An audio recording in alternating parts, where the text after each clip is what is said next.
Rich. Light posts a war on. A bimu design for me, we are quite a bone. Ronaldo see me so beno. Only maybe all. I'm Cristiano Ronaldo. A process about light posts say or a missing. So moon. So the last time on board game one movie. Now on the bench. Nazo okumo. Yes, I ran to strike. Nti supporters ne there. Almost all moon baby around here no.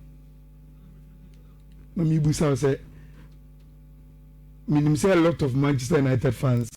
Cristiano Ronaldo. Me there Ronaldo true and true. Nti yeah we no one na. Oh, say ayi for no be me kaka yank me to ashon baby oh. I'm funny to salary no mommy. And I'm sure we go on now. Still no, you see, tempest and cool down. Yes, and that's the leader of the NSA team.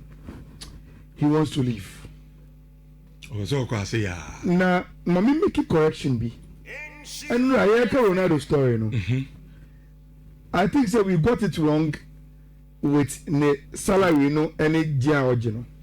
Okay, to be approximately right on the figure, which Ronaldo is taking £488,000 a day.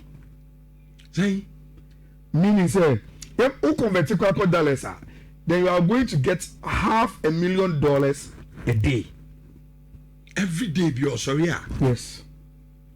By the time I did the Korea, Ronaldo is getting in pounds £488,000 so a day. Exactly. There was this guy. No, the message never is it a day or a week? A day.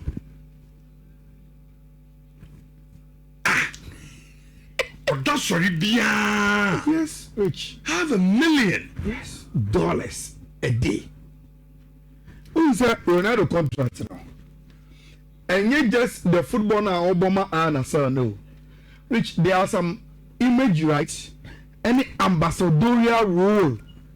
Who's a Saudi Arabia so most still work up no. And he's part of the ambassadors. It is sir, no money in £488,000 a day. But still Ronaldo seen an inch. Now Michael Emiliano Rich, they will have to. I also want to form. I'm sure it will affect the Saudi Pro League. You know, meaning say you for any aji. Simply because say yes, obi ko ana or chinchen na say.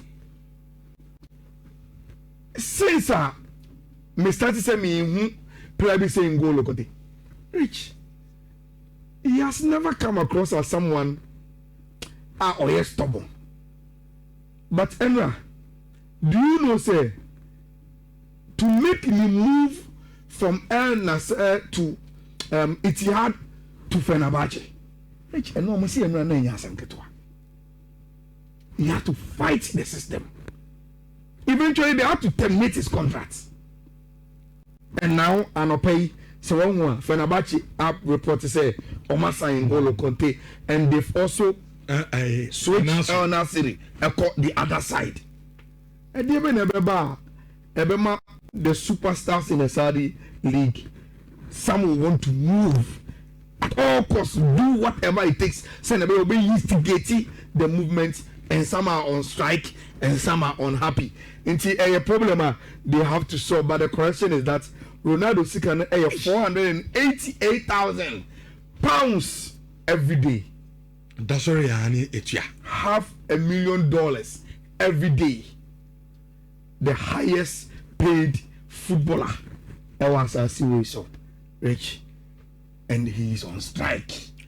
He is missing. Ayala, your next word be I'm say Bono. You nimbo grievous yabo.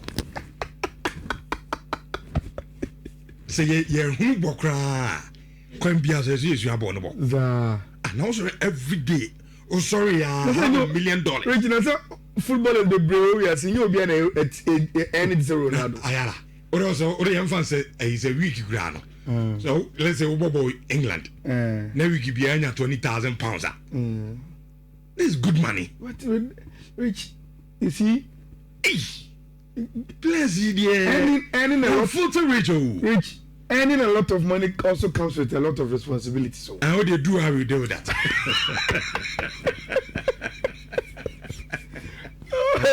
You will look at me first. I am rich. Why is Rosca? And we are Barcelona for no Real Madrid for Masters. No. Whether you watch the game or not, minimum expectations there. But Sena washe Albacete for now, you know it was not going to be a cheap game for Barca. But overall, I think throughout the game, Barca were able to manage them. Barca dominated possession. Barca were more dominant with the ball. Almost say masters. There were moments at Albacete for almost chances and moments in the game. Fair enough. But even with those threats in the crown, Barca defended very, very well. Then came the 2 goals for Barcelona. A Kame Barca for the next. Albacete for the Betis Kane Bako. You had 5 minutes or so. Within the 2 minutes of the 5 minutes, a kaki too heavy and Albacete for the Arteta and a Gerard Martin had the ball off the line. But overall, may I so say even Albacete for the get to say, look, we met a better side. We met a side of more matured or more quality in the show, and at this level, no, or more no more be at the chair. Barca has been able to get the Albacete job done, and we are aware or qualified to the semi-finals of the Copa del Rey. Now, in the context of the Copa del Rey, the BIA can say Barcelona is the most successful club when it comes to the Spanish FA Cup. The chain club will be and they take it serious too. And progressing to the semis, very, very good for club your friend Barcelona.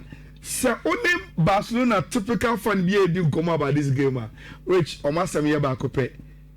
way they are happy for Ronaldo. After somewhere told he had to go for a rehab near day. Yesterday he came wearing the armband of starting game, and he scored the second goal after Nhyira Ashe, the first one for Tima. He fed the Barcelona. So there were a lot of good things. I know Barcelona qualification to the semis. Nhyira finding his form again. Then Ronaldo, the captain, and so on the score sheet, adding the confidence back into the team. Rich, this Arsenal dream, it takes the end of the season for people to wake up. But for some of us, you can say this Arsenal team is a very, very, very good team. No? Anytime they go into contest, that they are expected to show their character. No? Rich, they make some of us believe say our analysis about them is right. And we are Arsenal a bookie or more a ticket to Wembley as finalists of the Carabao Cup by beating Chelsea Football Club 1-0 at Emirates, making it 4-2 on aggregate over the 2 legs. Now, Rich, Ubejedi said in the last 10 games at Arsenal, any Chelsea abono, Chelsea share Arsenal in the last 10. And over the last 5 managers, Abe coach Chelsea, none of them have been able to beat Mikel Arteta.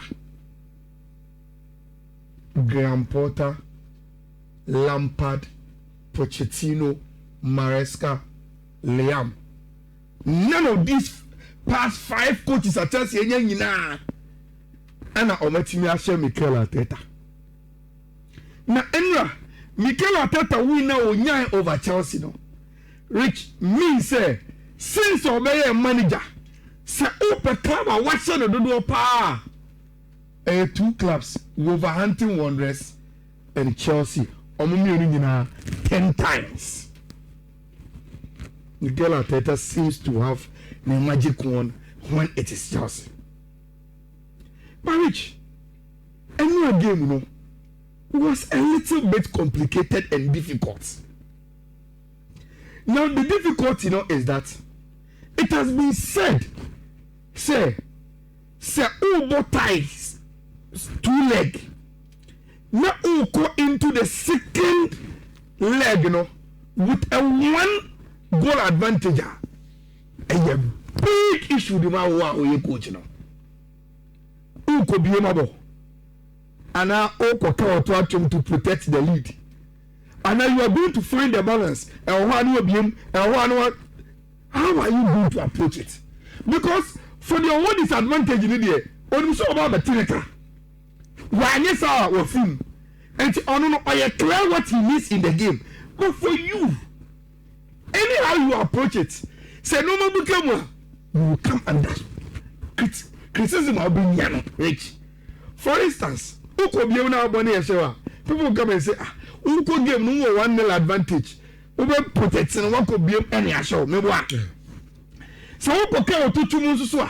Someone will say, but you were good enough to carry 1-0 advantage because you open up and you were able to win. Yes, so why will you come home and come and defend? It is very, very difficult to play second leg with 1 goal advantage as a coach. But Mikel Arteta try adiri, which in terms of senior Nimna was the Arsenal team formation wise, he went with the same thing 4-3-3. Kepa, Timba, Henkape, Maguire, Saliba, Zubimendi, Rice, Eze, Noni Madueke, Gabriel Martinelli, Victor Gyökeres. And see, at least in terms of the principle of the Oriya friend Mikel Arteta, he didn't change. 4-3-3. He went into the game with that. And no and Chelsea say, okay, he knew I have to play my normal game. Some about my normal game. At least from nominal positions, any formation, players him say that is what we play here.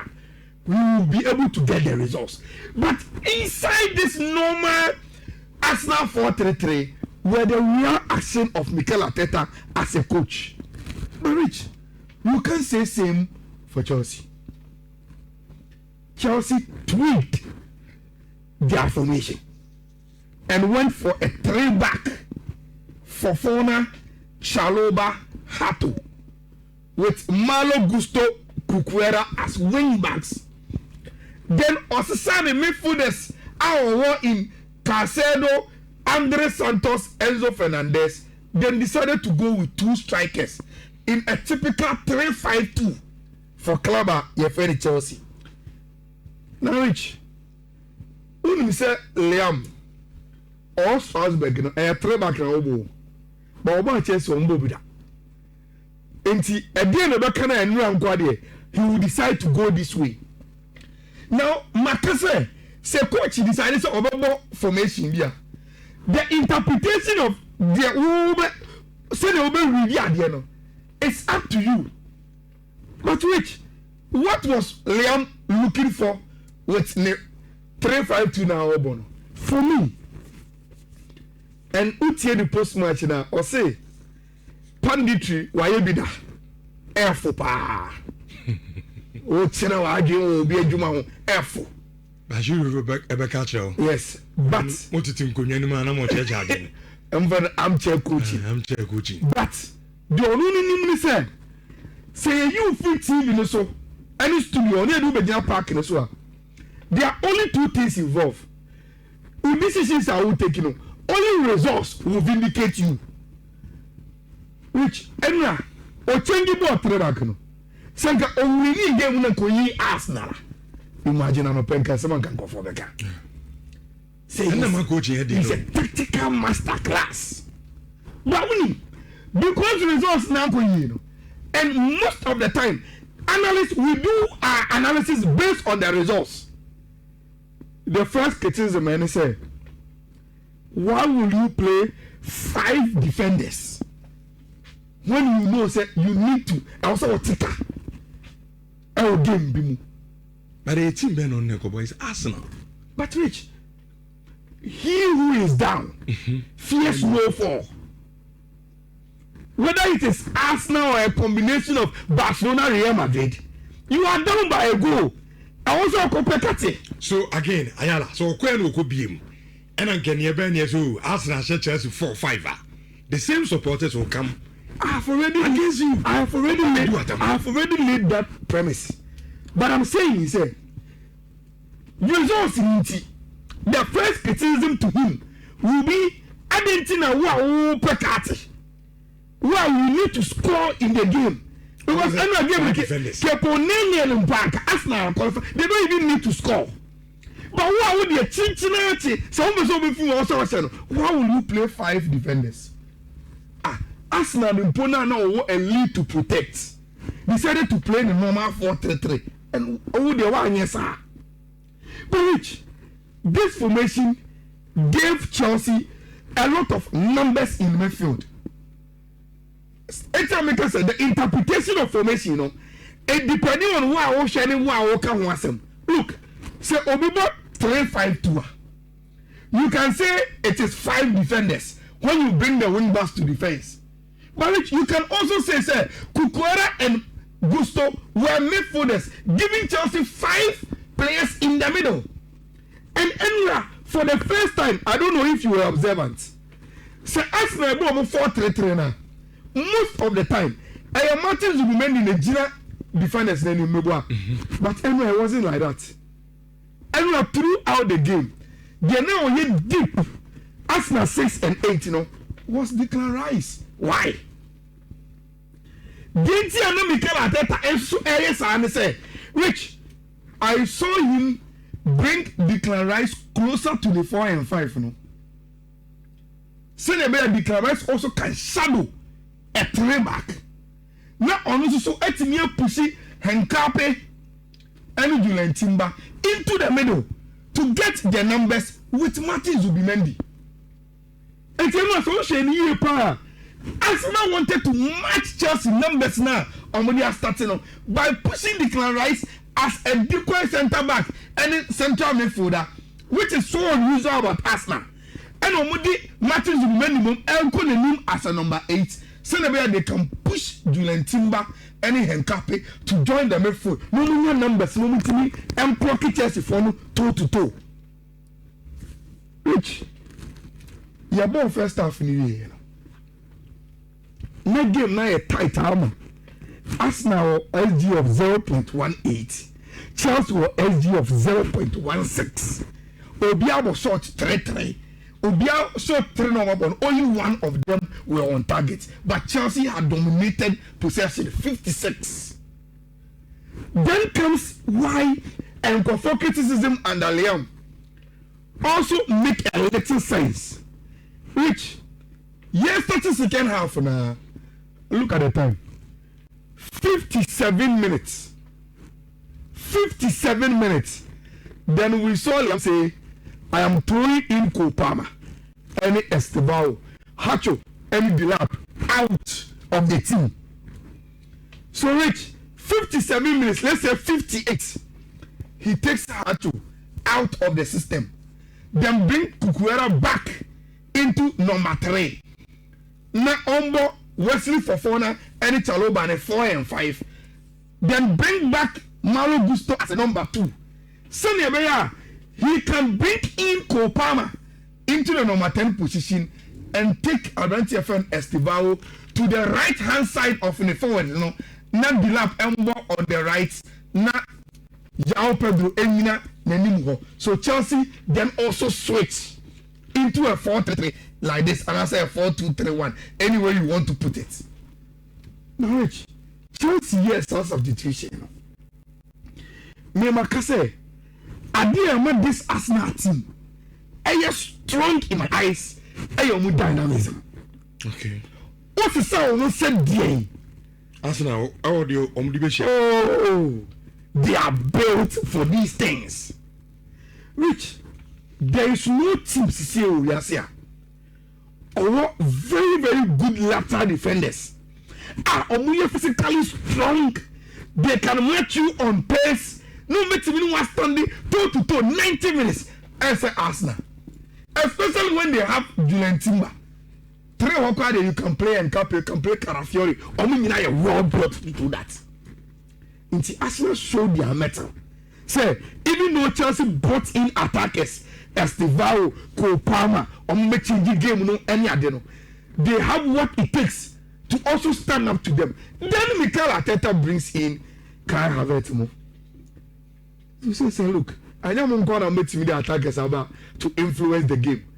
Me so make me the Trossard about. Make me the Kai Havertz about. And Omo can offer me something different when it comes to Omo bet other pressing. No more defend it. Anything you counter attack because baby I do know. No chasing. You have to get the goal. But most of the first legs are say come let's see about pass no more anymore. They can also counter attack and win the game. And they did that to perfection. And no NMR which your poor game. Now from 0.18 Arsenal mom about 0.94 in SG. From 0.16 Chelsea could only afford 0.68, even though they made early offensive substitution. Arsenal great. And Omoka is so strong and tough. Rich, that is what is winning Arteta trophies this season. The mentality of the team, the dynamism of the team, and the way I see the players who are two players are. They can stand every test to be able to media momo. I was football this season. Rich, the Canadians they have to also made a doping test. Bono, and now on your attack me maybe. I've been Mikel Arteta, you know, look, I go again. The guy is a beast of a fodder. I'm telling you. And no Bobo and we tell me I feel Toguso. So ordinary people or so yes and so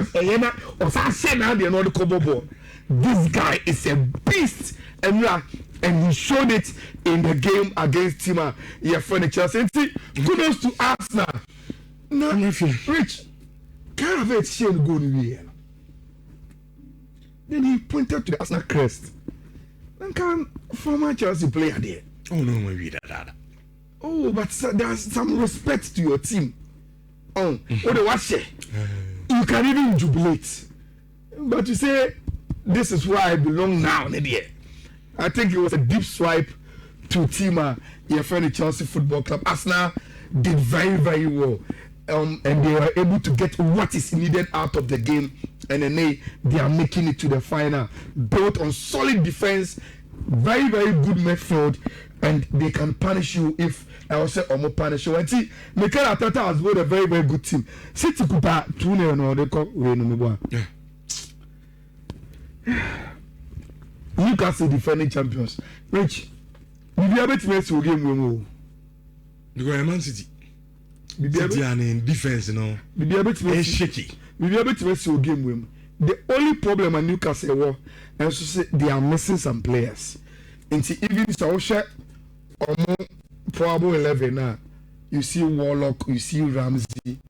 It means Gamares are not till to play this game. And I say, okay. But with Anthony Gordon and Murphy, at least Newcastle will and they play into the hands of Pep. No, 2-0 they're rich. I also should go in Temu. One way now, my game no cost second half. Game na yakun na na say who free man no. Until open so take antem. And never Pep say look, o dey me ante tom. Yet tom one no ba so mbepo omo kanatia. Your boss and your money we move it at free, then they can give us what we want. The Yami say Pep is not getting this guy, this Belgium attacking Doku. Yes, because almost when your calf injury. Okay. Can game when in the game. against a team or Peccat into Bani and Jamo. Yabona and Kabama non called the Tremica, but they are not getting. But I think Antoine Semenyo will give Manchester City that kind of outlet. I'm predicting, say, our Wembley Norwich in the Carabao Cup final, you Arsenal against Manchester City, and that will be a very, very good game to watch. Only say, Rich, maybe code no airline. Na maybe can resume and once and sana maybe code naba no. Only say, Rich, Arsenal last 3 finals or mabo in a Carabao Cup in Omalus. Okay. Arsenal last 3 final or mabo in a Carabao Cup in Nano. Omo LOC L20. I idea also a guiding Mikel Arteta if he wants to correct the wrongs. Analysis here would say, I mean, say, oh, say, Ayoda, a Univer International, omo product, a funny Rosenior deodorant, and a de Ebreo deodorant, a papa pie, old drama, so say, the Rosenior deodorant, you know, it is the number 1 deodorant. I old drama, so now I can't show the entire, number 1. Number 1, a ball who by 72 hours. 72 hours, 3 days. So you still feel it in your body. Number 2, some bacteria na emen fifre etio na man kakakaba hono. There is a technology in this deodorant. So udugu omoto ma emen fifre mpo entil na enka no aba ho. Sa antibacterial technology no e deodorant and a wom ne ewom yie enunti ana wo so to. Bi twatwo be bia ye ton deodorant bia okwa wonsa bekabi. O provision shop na ben area hono, supermarket na ho hono, mall hono. Be bia wo to deodorant bia okwa na ka so mama o red zone 72 hours na wonsa ebekabi na de bia me ka say ye was sporting Ford no crowd here. Deodorant here ye kan wan semi red zone ade a sponsor to CAF, to FIFA, to Real Madrid. Nancy mo no mo ye with Ghanaian clubs. Inti ye crowd here.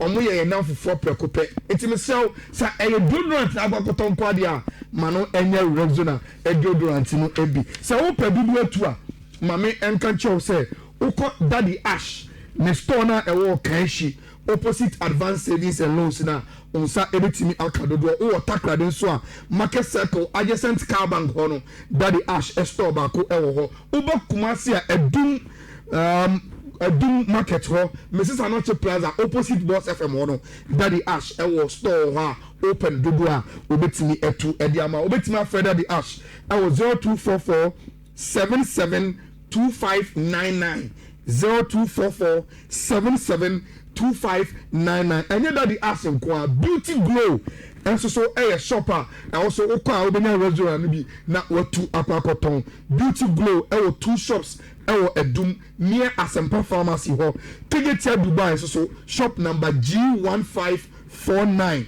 I Ben police station no and also onsa ebetimi akomo Tegetia opposite gate 8 and honoma baby a bank BC CBG bank no onsa ebetimi akom won kan so a Beauty Glow ewo store ewo Makola Mall and Makola Central Market one so omo ewo shop ewo ho ubetimi afro zone afro ewo 0543 384 958 0543 384 958 na otimi any omo atutwe enkomo ewo ho rich mama wo ko mienu bi na ene midweek na odi aye osamba ese nkofo di bet nti se the code ba na wo so 130 we mienu pe first one BW 38 C8 AC2D and BW 38 C8 EAA6 will 2 course BW 38 C8 AC2D BW 38 C8 EAA6 we will call in the socials na onsa ebetimi aka yan watwa bi na midweek yetimi edi na ochina ya baro to so